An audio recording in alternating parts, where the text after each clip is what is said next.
Hello दोस्तों, मेरा नाम अशोक है और मैं इंदौर में रहता हूँ। अभी मैं कॉलेज में पढ़ रहा हूँ और आज मैं आपको जिस घटना के बारे में बताने वाला हूँ वो हमारे साथ पिछले साल घटी थी। पिछले साल जब दिवाली आने वाली थी तो मम्मी पूजा पाठ की तैयारियों में लग चुकी थी। हमारे यहाँ दिवाली बहुत ही धूमधाम से मनाई जाती है और बच्चों में खास तौर पर इसको लेकर काफी ज्यादा उत्साह होता है। मैं भी खुद को बच्चा ही मान रहा था, इसलिए अपनी उम्र से छोटी उम्र वाले सब बच्चों के साथ खेला करता था। मैं उनके साथ पटाखे भी चलाया करता था। मुझ में भी दिवाली को लेकर बहुत ज्यादा खुशी थी। मैं भी धीरे धीरे अपना सामान इकट्ठा कर रहा था। मम्मी को अपनी कोई सहेली इस मोहल्ले में नहीं मिल रही थी क्योंकि वो सब मोहल्ले को छोड़कर जा चुके थे। लेकिन तभी हमारे पड़ोस में एक आंटी रहने आई थी। मम्मी की उस आंटी के साथ काफी बन रही थी और वो आंटी भी हमारी काफी ज्यादा मदद कर रही थी। मम्मी को इसी बात की खुशी थी कि हमारे साथ कोई हमारा हाथ बटा रहा है। वो हमेशा ही हमारे घर में रहती और हमारी मदद करती रहती। मम्मी भी उसके घर जाकर उसकी मदद किया करती थी और मम्मी की वो पक्की सहेली बन गई थी। लेकिन मुझे उस आंटी से एक परेशानी थी। हमारे मोहल्ले के सब बच्चे यही बताया करते थे कि वो आंटी जादू टोना करती है। इंदौर के बिल्कुल पिछली साइड वो छोटे से मोहल्ले से आई थी और वहाँ से लोगों ने उसे निकाला था। कहते हैं कि वो जादू टोना करने लगी थी, इसलिए लोगों ने उसे वहाँ से निकाल दिया था। पहले तो यहाँ उसे कोई घर किराए पर नहीं मिल रहा था, लेकिन इस घर के मालिक अमेरिका में रहते थे, इसलिए इसने फोन करके इस घर को किराए पर ले लिया था और पैसे भी ट्रांसफर कर दिए थे। उसने 6 महीने के लिए इस घर को ले लिया था, इसलिए कोई भी अब उसे इस घर से निकाल नहीं सकता था। वो आंटी जब भी घर में आती तो मैं उस पर नजर रखता। मुझे हमेशा ही शक रहता कि वो जादू टोना कर देगी, इसलिए मैं उसके आसपास ही घूमता रहता। लेकिन जैसे उस आंटी को भी पता था कि मैं उस पर नजर रख रहा हूँ, इसलिए वो हमेशा ही मुझे घूरती ही रहती। वो हमेशा जैसे मुझे चिढ़ाने की कोशिश करती। जैसे ही मम्मी इधर उधर जाती वो मुझे बहुत ही अजीब सी नजर से देखती। लेकिन इससे ज्यादा डर मुझे अपने छोटे भाई का था। वो मेरे छोटे भाई को बहुत ज्यादा प्यार करने लगी थी। जैसे वो मेरे छोटे भाई को उठाकर हर वक्त घूमती ही रहती। मेरा छोटा भाई उस वक्त 5 साल का था, लेकिन मुझे इसी बात की सबसे ज्यादा परेशानी थी कि उसकी भी उस आंटी के साथ बहुत बनने लगी थी। वो आंटी अपने हाथों से उसे खाना खिलाने लगी थी और मुझे डर था कि जादू टोना करने वाली वो आंटी जरूर ही उसे बीमार कर देगी। दिवाली भी नजदीक आ रही थी और मैंने सुन रखा था कि उस आंटी का एक लड़का भी है, लेकिन वो पढ़ने के लिए विदेश गया हुआ है। लेकिन मैं इस बात से हैरान था कि अगर उसका बेटा विदेश में पढ़ने जा सकता है तो उसके पास पैसों की कोई कमी नहीं होनी चाहिए। लेकिन वो बहुत ज्यादा गरीब थी और उसको हमेशा पैसों की जरूरत रहती। वो कभी कभी मम्मी से भी पैसे मांग लेती थी। लेकिन मुझे इसी बात का दुख था क्योंकि दिवाली नजदीक आ चुकी थी और हम भी कभी कभी मम्मी से पैसे मांगते, लेकिन मम्मी कहती कि जैसे ही आंटी से पैसे मिलेंगे वो हमको दे देंगे। हमें भी पटाखे लेने थे, लेकिन मम्मी के पास अब पैसे नहीं थे। उस औरत ने जैसे मम्मी पर कोई जादू टोना कर दिया था। मम्मी हमेशा ही उसकी बातें करती रहती। वो हमें पैसे नहीं देती बल्कि उस आंटी को उधार दे देती। मुझे इस बात से बहुत ज्यादा चिढ़ थी, लेकिन मेरा छोटा भाई इस बात को बिल्कुल समझ नहीं रहा था। वो बार बार आंटी के पास जा रहा था। मैंने इस बात को पापा को भी बताने की कोशिश की, लेकिन पापा भी मुझे कह रहे थे कि इस तरह से लोगों पर शक नहीं करते और वैसे भी बच्चे इस तरह की बातें बनाया ही करते हैं। तुम उन बच्चों से दूर रहा करो, तुम्हें भी वो बिगाड़ देंगे। और वैसे भी अपनी उम्र वाले बच्चों के साथ खेला करो, छोटे बच्चों के साथ मत खेला करो। वो ऐसी बातें ही बचपन में किया करते हैं। तुम अपना खेल खेला करो। पापा भी मेरी बात समझ नहीं रहे थे, लेकिन मुझे घबराहट होना शुरू हो गई थी। लेकिन जैसे जैसे दिवाली नजदीक आना शुरू हुई, जैसे घर में हालात बदलने शुरू हो गए। पहले तो मम्मी की थोड़ी सी सेहत खराब होनी शुरू हुई और मुझे शक उस आंटी पर था। मैं मम्मी को बार बार रोकता कि वहाँ पर मत जाया करो और उस आंटी को घर में मत आने दिया करो, लेकिन मेरी मम्मी मुझ पर ही गुस्सा निकाल देती। लेकिन जैसे ही दशहरा निकला उसके बाद मम्मी की सेहत ज्यादा खराब होने लगी। अब मेरा ध्यान आंटी पर उस वक्त होता जब वो मम्मी के साथ होती। मैं हमेशा हर चीज पर नजर रखता कि कहीं वो किसी खाने वाली चीज में कुछ मिलाती तो नहीं, लेकिन मैं कभी उसे पकड़ नहीं पाया। वो जब भी मेरे भाई के पास होती तब मैं थोड़ा रिलैक्स रहता। तब मैं कभी बाथरूम चला जाता तो कहीं बाहर घूमाता।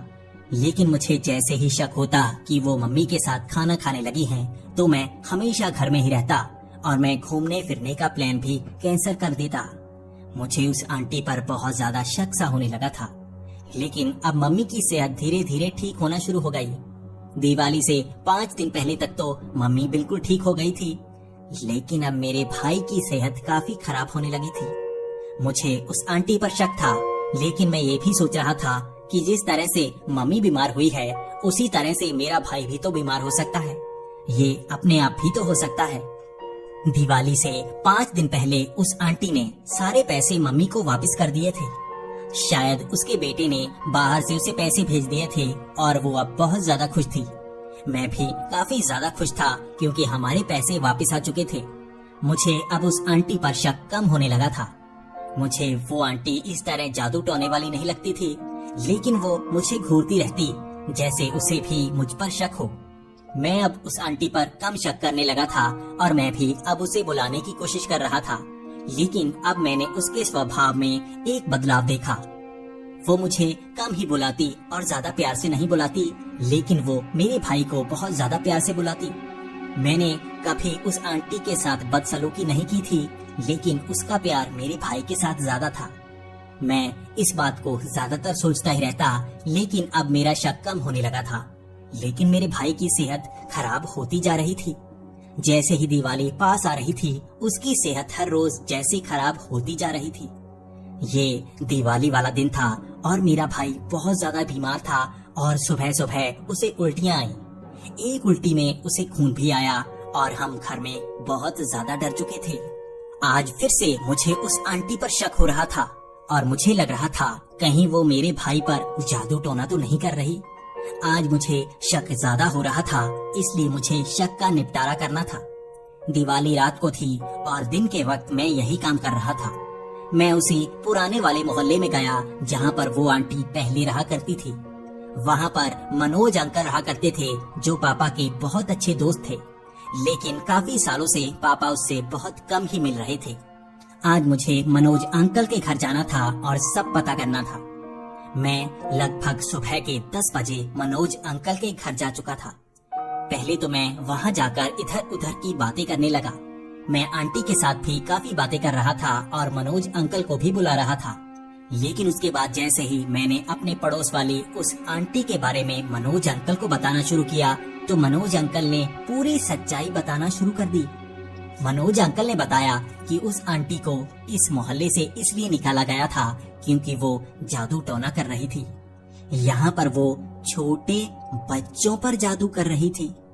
वो उन्हें बीमार कर रही थी और उसका बेटा अमेरिका में नहीं पढ़ता, बल्कि सरकारी अस्पताल में एडमिट है। उसे एक लाइलाज बीमारी है और ये आंटी जादू टोने से बच्चों की उम्र उसको लगा रही थी। सब लोग यही कहते थे कि वो लाइलाज बीमारी का इलाज एक ही है। अगर वो किसी खास दिन पर छोटे बच्चे की बलि दे तो उसका बच्चा ठीक हो सकता है। इस बात को सुनकर मुझे बहुत ज्यादा घबराहट हो रही थी। मैं और ज्यादा मनोज अंकल से पूछ रहा था कि यहाँ वो क्या कर रही थी और वो कैसे बच्चों की बलि देना चाहती थी। तो मनोज अंकल ने बताया कि वो जादू टोने के असर से बच्चों को बीमार करती और खास दिन पर जैसे दिवाली, होली, वो बच्चे की बलि अपने जादू से देती। उसे हथियार उठाने की जरूरत नहीं पड़ती, बल्कि वो बच्चे को इतना बीमार कर देती कि रात के वक्त उसकी मौत हो जाती। इसके बाद उस बच्चे की उम्र उसके बेटे को लग जाती। ये बात सुनकर मैं बहुत ज्यादा घबरा गया था। आज सच में मेरे भाई की सेहत बहुत ज्यादा खराब हो चुकी थी और क्या सच में रात तक वो जादू टोने से मेरे भाई को मारने वाली थी। मैंने सारी बात मनोज अंकल को बता दी और मनोज अंकल कहने लगे कि उन्हें जल्दी से जल्दी घर जाना होगा। उस दिन मैं मनोज अंकल को लेकर अपने घर आ चुका था और मनोज अंकल की बात मेरे पापा से हुई। उनमें काफी देर बहस हुई। उसके बाद पापा भी बहुत ज्यादा गुस्सा थे। पापा उस आंटी पर ज्यादा गुस्सा थे क्योंकि जैसे ही मैं घर पहुंचा था मैंने भी देखा कि मेरा छोटा भाई अब ज्यादा बीमार हो चुका था। वो उठ नहीं पा रहा था और उसका माथा जैसे काला हो रहा था, जैसे उसे कोई अजीब सी बीमारी हो गई हो। उसके बाद मनोज अंकल और पापा ने हमारे कई पड़ोसियों को इकट्ठा किया और उस आंटी के घर चले गए। उस आंटी के घर के अंदर हम जबरदस्ती जा चुके थे। हमारे साथ कई आंटियां भी थी और हमने घर के अंदर देखा तो उसने बहुत सारा काले जादू का सामान रखा हुआ था। मम्मी कभी उस कमरे में नहीं जाती थी और मैं भी तो उस घर में कभी नहीं गया था। आज पहली बार मैंने मम्मी को भी उस आंटी पर गुस्सा देखा था। मेरी मम्मी बार बार उस आंटी को कह रही थी, मेरे बच्चे की जान लेकर तुझे क्या मिलेगा? आखिर अपने बच्चे को कब तक जिंदा रखेगी? इतना बड़ा पाप लेकर क्या करना चाहती है? उसके बाद सब लोग उस आंटी को काफी ज्यादा कोसते जा रहे थे और वो आंटी धीरे धीरे घबराती जा रही थी। अंत में वो बहुत ज्यादा रोने लगी और सबसे माफी मांगने लगी। उसने कहा कि उसे अपने बच्चे को बचाना है, इसीलिए वो काले जादू का सहारा ले रही है। उसके बाद वो मम्मी से माफी मांगने लगी। वो कह रही थी कि मुझे तुम्हारा भरोसा नहीं तोड़ना चाहिए था, लेकिन यहाँ इस मोहल्ले में काफी कम बच्चे हैं, कोई मुझ पर भरोसा करता ही नहीं। सिर्फ तुम ही कर रही थी, अपने घर आने दे रही थी, इसीलिए मैं तुम्हें वो खाना खिलाती थी जिससे तुम पर जादू हो जाए। तुम्हारे बड़े बेटे पर मुझे शुरू से शक था कि वो मुझ पर शक कर रहा है, इसीलिए मैंने पहले तुम्हें थोड़ा सा बीमार किया और फिर ठीक कर दिया। उसका शक पहले तुम पर था। उसी वक्त मैं तुम्हारे बेटे पर जादू कर रही थी। जब भी मैं तुम्हारी छोटी बेटी के पास होती तो तुम्हारा बड़ा बेटा वहाँ से चला जाता। यही मौका होता मेरे पास तुम्हारे छोटे बेटे पर जादू करने का। इस तरह से मैंने उसका शक भी दूर किया और तुम्हारे छोटे बेटे पर पूरा काला जादू कर दिया। उसके बाद मम्मी रोने लगी थी। मम्मी कह रही थी, क्या तुम मेरे छोटे बेटे को मार दोगी? इतने भरोसे का यही फल दोगी? तो वो आंटी रोती हुई कमरे के अंदर गई और एक काले रंग का मटका बाहर लेकर आ गई। उसने उस मटके को जमीन पर फोड़ दिया। वहाँ पर बहुत सारा धुआं सा हो चुका था और सब घबरा रहे थे कहीं उसमें जहर तो नहीं, लेकिन वो धुआं जल्दी ही छट गया। हम वहाँ उससे बातें कर रहे थे, तभी मैंने देखा मेरा भाई भागता हुआ मेरे पास आ चुका था। मेरा भाई सुबह से अपने बेड से उठ नहीं पा रहा था और अब तो वो भागकर हमारे पास आ चुका था। हम सब खुश थे, लेकिन उस आंटी को लोगों ने नहीं बख्शा और उसका सारा सामान बाहर फेंक दिया और उसे भी उस मोहल्ले से भगा दिया। मेरे पापा ने मेरी मम्मी को भी चेतावनी दे दी कि ऐसी औरतों से दूर ही रहे। उसके बाद मेरा भाई धीरे धीरे पूरी तरह से ठीक हो गया और हम भी समझ गए कि हमें इस तरह के काले जादू से बचकर ही रहना चाहिए। उस रात हमने दिवाली बड़ी ही खुशी से मनाई। मेरे भाई की सेहत ज्यादा ठीक नहीं थी, फिर भी हमने काफी एंजॉय किया। आज भी मैं उस दिवाली के दिन को याद करके बहुत डर जाता हूँ और दोबारा ऐसी दिवाली ना हो, यही कामना करता हूँ।